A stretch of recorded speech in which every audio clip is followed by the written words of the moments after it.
Black Tusk has already established a foothold here. Dislodging them isn't going to be easy. Golden bullet being assembled by hostile.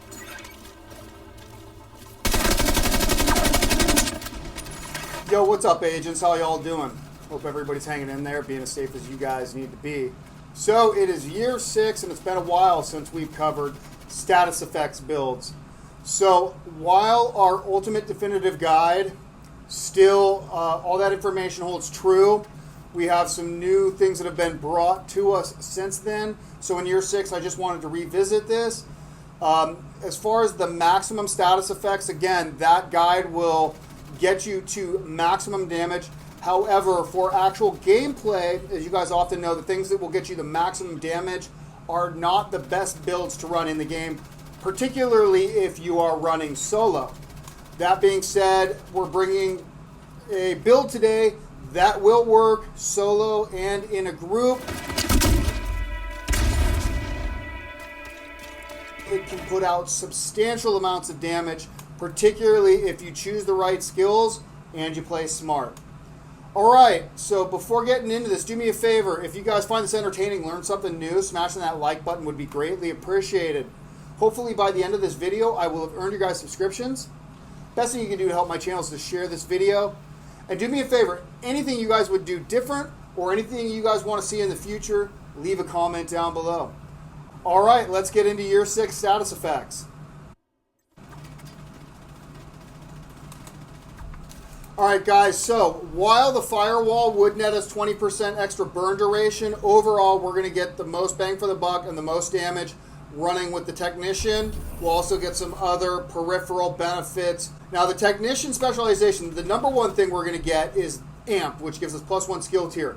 That allows us to run 1 armor or weapon core and still maintain skill tier 6.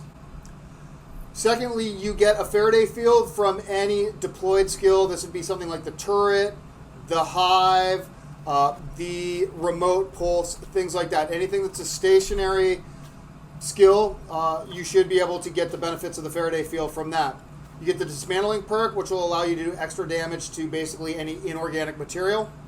Another good one is the overclock CPU, which will net you 10% additional skill damage. And one thing often overlooked is the linked laser pointer. You have to spec in the rifles to get this, but if you get this, you can put this on the majority of weapons, and it will allow you to pulse targets for free. All right, now let's look at the weapons. Like always, primary weapon that I use is going to be the capacitor. At 40 stacks, this will yield the most damage. However, it does not have as long of a duration as we would get using perpetuation, which we'll get into in just a second. Notice on the capacitor, we are running with damage to targets out of cover. So that nets us a total of 12% damage to armor, 10% damage to targets out of cover. This is effective on certain skills, unfortunately not effective on others, but still this tries to get us the highest damage we can get on any one weapon. This is also the same combination we're going to run on our secondary weapon. Now for the secondary weapon, of course, as I recommended, use anything you want, but our preferred secondary weapon is a shotgun with perpetuation. The shotgun natively comes with 12% damage to armor, and then you can couple this with the 10% damage to targets out of cover. The talent that we're going to want on this is perpetuation. This will net us 50% bonus StatFX and 50% bonus duration to our StatFX for simply getting a headshot.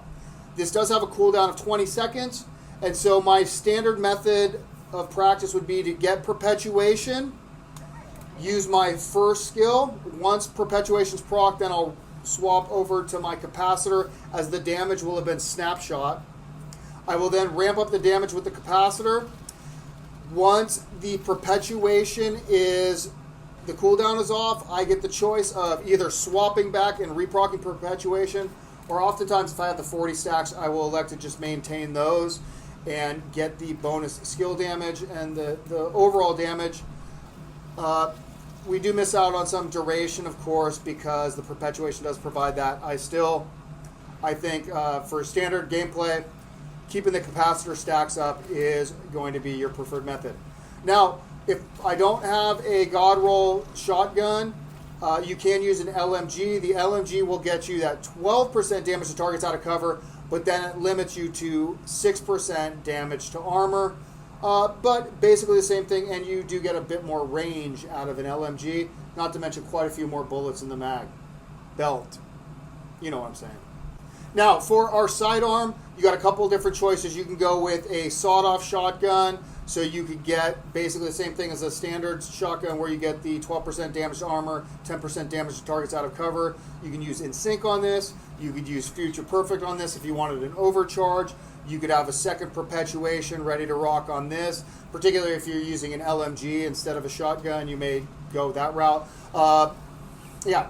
So that's what I would do, but really you could run whatever sidearm you want. I just like the sawed-off shotgun because it does get you the combination. It gives you the potential for the combination of damage to armor and damage to targets out of cover. One last note on the weapons. If you do not have a capacitor for any reason you don't want to run that, a Scorpio is also a totally legit choice, and this can buff your entire team's damage when you get to those max stacks, which amplifies all damage by 20%. All right, agents, let's move on to the gear and the brand sets. So first off, we'll talk about the exotic. For the actual build, we're going to be using the Ninja Bike for the resourceful talent. This will give any brand set or gear set you're using one additional piece, as if you're actually wearing a piece that you're not wearing. So we're going to take full advantage of that. Also note the Ninja Bike gives you one weapon core, one armor core, and one skill tier. Now, as far as gear sets, we're not actually going to be running any gear sets because we get better advantages from running the brand sets. So, the only brand set we're going to run 2 pieces of, thus unlocking the 3-piece bonus, is Empress International. We got the skill health, not a big deal. We got the skill damage, which is great, but then we have skill efficiency, which buffs every aspect of our skill damage, status effects, duration, cooldown, you name it, it buffs it. So this is the most important combo, is the 2 pieces of Empress International. Now, we are going to run 1 piece of Golden Gear. This will get us 1 armor core, which will help our survivability because we're running the Technician with Amped. We have that +1 skill tier, so we're still going to be at skill tier 6. The Golden Gear will net us that 10% skill damage. That second piece bonus from the Ninja Bike will unlock 1.5% armor regen. So we do net ourselves some survivability there. And we're actually getting a little more hit points back per second, or armor back per second, because the Golden Gear we're running that armor core. Now next, we're going to be running a Wyvern. The Wyvern will net us the 10% skill damage, which is great, and even better, 15% status effects. Lastly, and something that has been brought to us since our last iteration of the status effect guides, we got the Electrique. So the 1-piece bonus will net us that 10% status effects, which is great. Then the second piece bonus nets us 20% shock resist. Normally this would kind of go unnoticed. However, if you're using shock traps, this might come into play. Overall, it's just an added resistance that doesn't hurt us, but we're mainly using the Electrique for that 10% status effects. Just to go through it, the brand sets, with the Ninja Bike Resourceful Incorporated, this nets us 45% status effect damage, 30% extra skill damage, 1.5% armor regen, 20% shock resistance, and 10% skill health. Notice that any brand set can go any place you want. It doesn't really matter, but we do want the chest talent, Glass Cannon. This will amplify all the damage we put out from every single source by 25% at the cost of us taking 50% additional damage from every source. It's a fairly decent trade-off as long as, once again, you're playing smart. Now, as far as the attributes for the gear, in every slot except for the Ninja Bike, we're going to be running skill damage and status effects. In the 3 slots that we have for gear mods, we are going to be using skill duration to up the duration of every one of our status effects. Also remember, because of that skill efficiency for the 3-piece of Empress International, we get an extra plus 10% duration we're not seeing. So we're actually getting plus 40% bonus duration. And if you proc Perpetuation, that gives you an extra 50 on top of that. So we have the potential for 90% bonus skill duration in this build. All right, agents, so we're going to go over the StatFX skills now.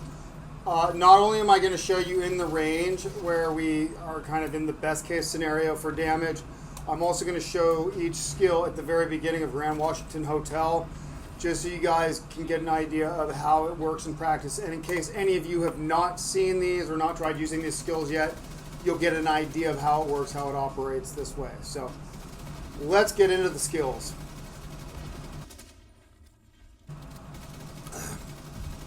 Now, before anything else, realize that I have different expertise levels for all of these, so do not expect to see the exact numbers that I have here unless you have the same mods and the same expertise level. So this is just going to be a range. I'm not going to be getting exact with the numbers for this breakdown.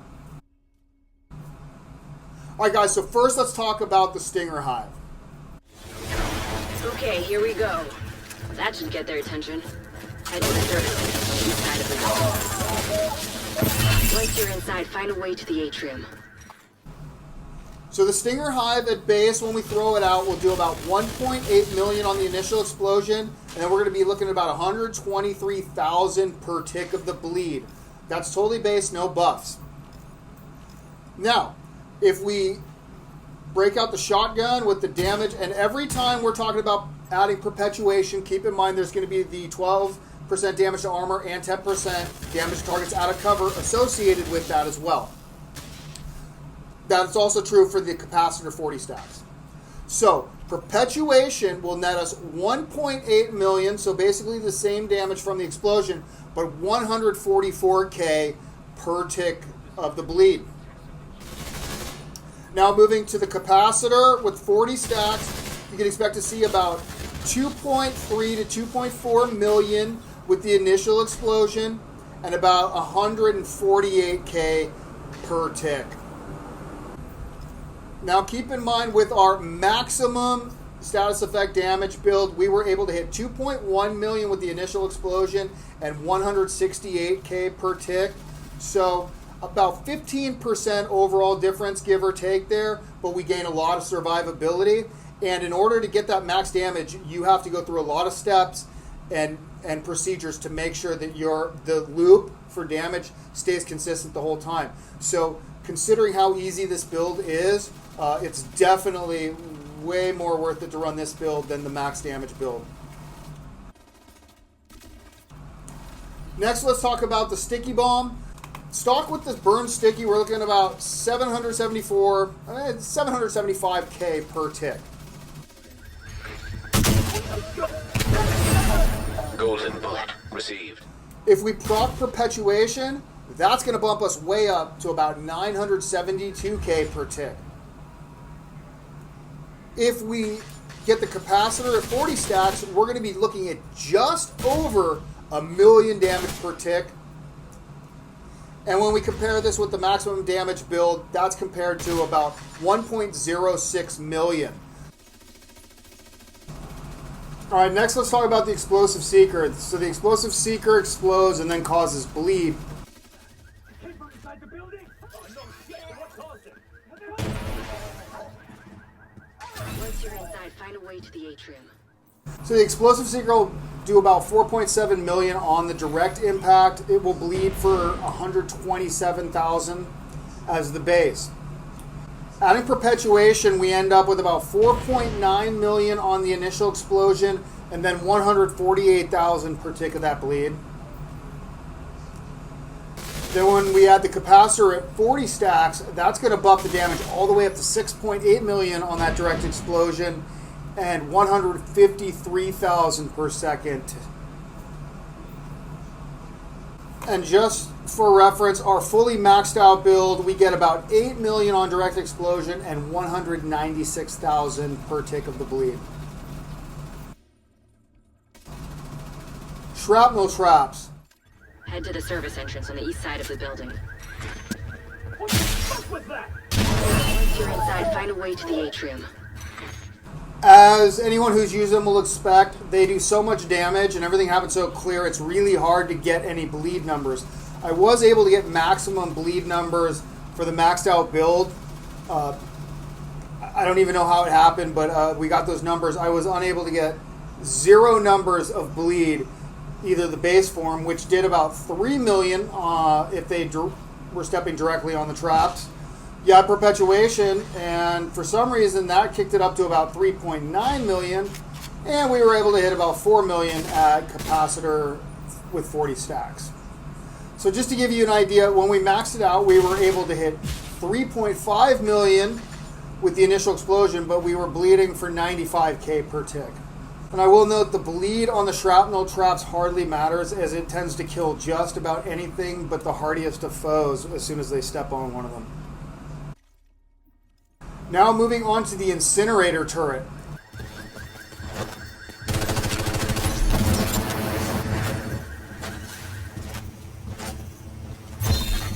Hostile has full golden bullet.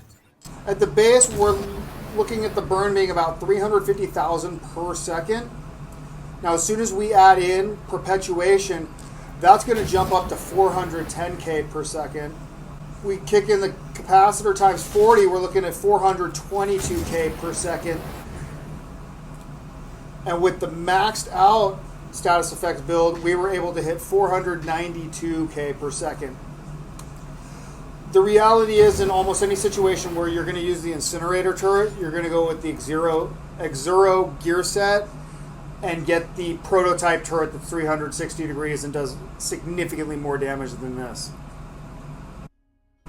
All right, next we got the Chem Launcher Fire Starter. So this is a pretty fun one to use.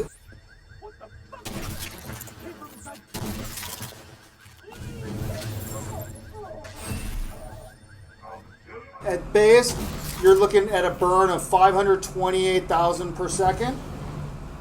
If we add in perpetuation, we're looking at about 615k. If we go for the full capacitor times 40 stacks, we're looking at 633k. And to keep that in perspective, the maxed out build got us about 738,000 per tick.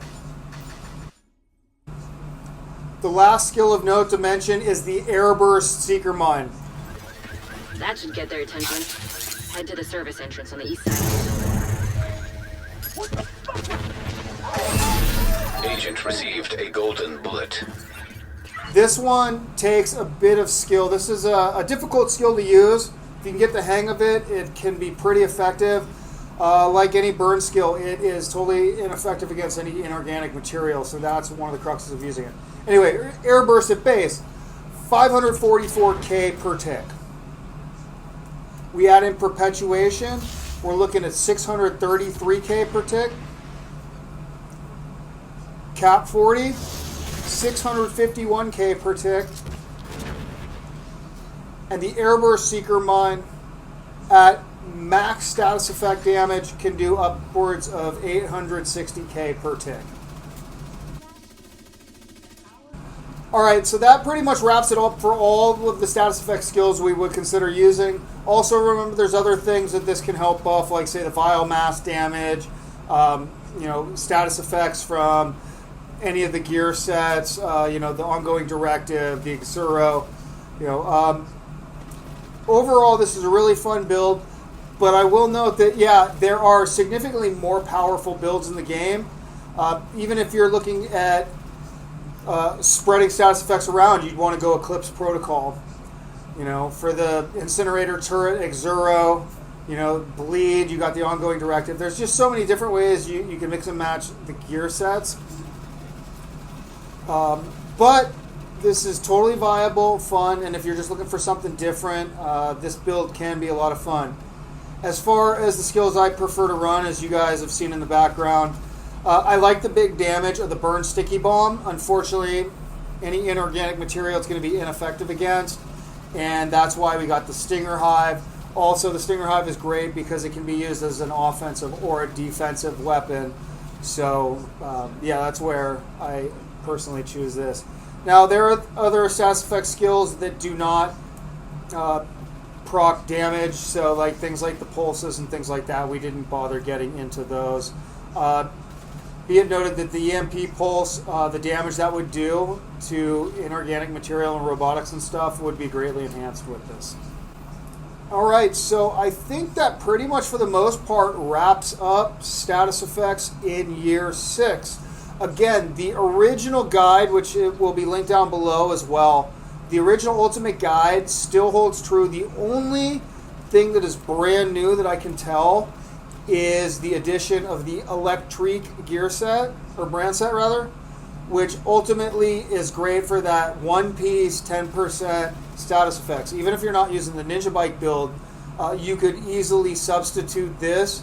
So for any of the old builds, if you were for any reason using Wyvern, you could swap it over for Electrique, mix and match it, and maybe even use Electrique, and instead of Wyvern, use like Murakami to add that extra 20% skill duration. So there's a lot of different ways that this can be tweaked, and this is just a version of the build that I found that actually you can use for solo heroic gameplay. For me, that's kind of the benchmark. Is a build viable? Can I take it out solo, and can it get me through missions? So anyway, thanks for checking this out, agents. If you guys learned anything new, found this entertaining, slapping that like button would be greatly appreciated. Hopefully by now I have earned you guys subscriptions. Best thing you can do to help my channel is to share this video. And anything you guys would do different, or anything that you guys want to see in the future, do me a favor, leave a comment down below. Alright, the quest continues for me trying to get a no guns, skills only, solo, legendary District Union Arena run done. So I'm working on that. I'll probably put up my most recent fail if I don't get it done by the next time I got to post a video. You agents, be as safe as you need to be out there, and we will check you all in the dark zone. Peace out, everybody.